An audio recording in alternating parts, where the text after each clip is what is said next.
اللہ تعالیٰ نے انسان میں متضاد چیزیں رکھ دی ہیں۔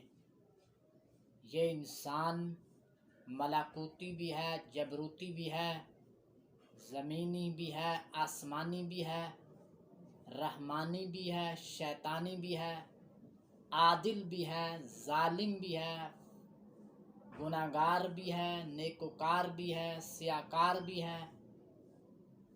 حضرات گرامی، اگر یہ انسان اللہ کی پیدا کی ہوئی صلاحیتوں کو بروئے کار لائے تو یہ انسان اللہ کا محبوب بن جاتا ہے، اور اگر اللہ کی پیدا کی ہوئی صلاحیتوں کا غلط استعمال کرے تو یہی انسان غیر المغضوب بن جاتا ہے۔ اگر انسان کو جانوروں پر فضیلت ملی تو اس کی وجہ کیا ہے؟ جانور کے دل میں بھی سٹامک موجود ہے، آنکھیں موجود ہیں جسم میں، دیکھنے کی حس موجود ہے، سونگھنے کی حس موجود ہے، دوڑنے کی رفتار جانور میں بھی موجود ہے، دماغ اس کے پاس بھی ہے۔ پھر انسان کو جانور پر فضیلت کیوں؟ تو اس کی وجہ یہ ہے کہ اللہ تعالیٰ نے جو انسان کو علم دیا ہے، علم کی وجہ سے انسان اشرف المخلوقات ہو گیا اور انسان کو جانوروں پر فضیلت مل گئی۔ اگر انسان رب کی صلاحیتوں کو جو رب نے اسے عطا فرمائی ہیں ان کو بروئے کار لائے تو یہی بندہ رحمان ہے، اور اگر رب کی صلاحیتوں کا غلط استعمال کرے تو یہی بندہ شیطان ہے۔ آج تک دنیا میں مختلف فتنے پیدا ہوئے، اگر ہم ان فتنوں کا بیک گراؤنڈ دیکھیں تو ہمیں اس کے پیچھے بھی کسی نہ کسی جاہل پیر اور نقلی عالم کا ہاتھ نظر آتا ہے۔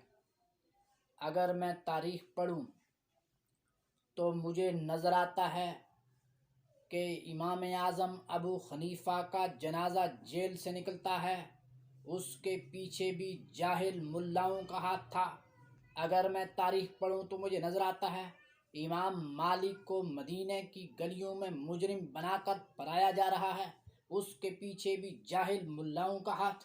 اگر میں تاریخ پڑھوں تو مجھے نظر آتا ہے امام احمد بن حنبل پر کوڑے برسائے جا رہے ہیں، جسم زخموں سے لہو لہان ہو گیا، ظلم و زیادتی کی انتہا ہو گئی، اس کے پیچھے بھی جاہل ملاؤں کا ہاتھ نظر آتا ہے۔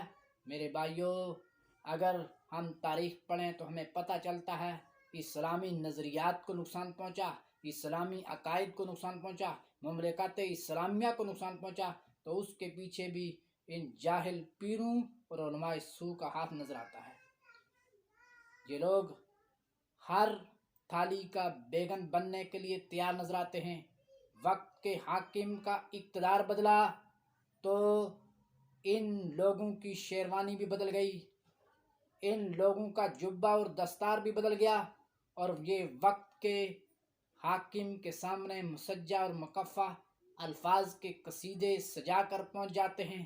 اگر ظالم حکمران دن کو رات کہے تو یہ کہتے ہیں وہ دیکھو تارے بھی نظر آ رہے ہیں، اگر وہ رات کو دن کہے تو یہ کہتے ہیں وہ دیکھو سورج بڑی آب و تاب کے ساتھ چمک رہا ہے۔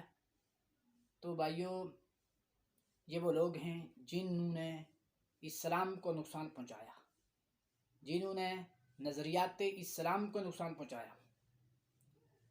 ڈاکٹر محمد اشرف آصف جلالی صاحب، جو کہ کنز العلماء ہیں، مفکر اسلام ہیں، بحر العلوم ہیں، قائد ملت اسلامیہ ہیں، اسلامی عقائد و نظریات کے ترجمان ہیں، عرصہ 4 ماہ کے بعد وہ جیل سے رہائی حاصل کر رہے ہیں۔ اگر ہم بیک گراؤنڈ دیکھیں کہ اتنے بڑے عالم کو جیل میں کیوں رکھا گیا تو اس کے پیچھے بھی ان جاہل ملاؤں اور نقلی پیروں کا ہاتھ نظر آتا ہے۔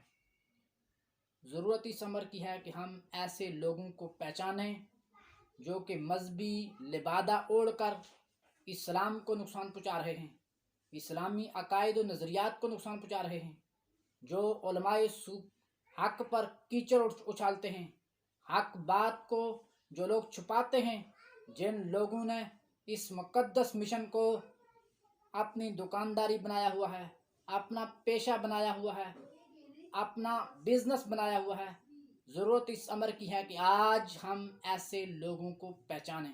وما علینا الا البلاغ۔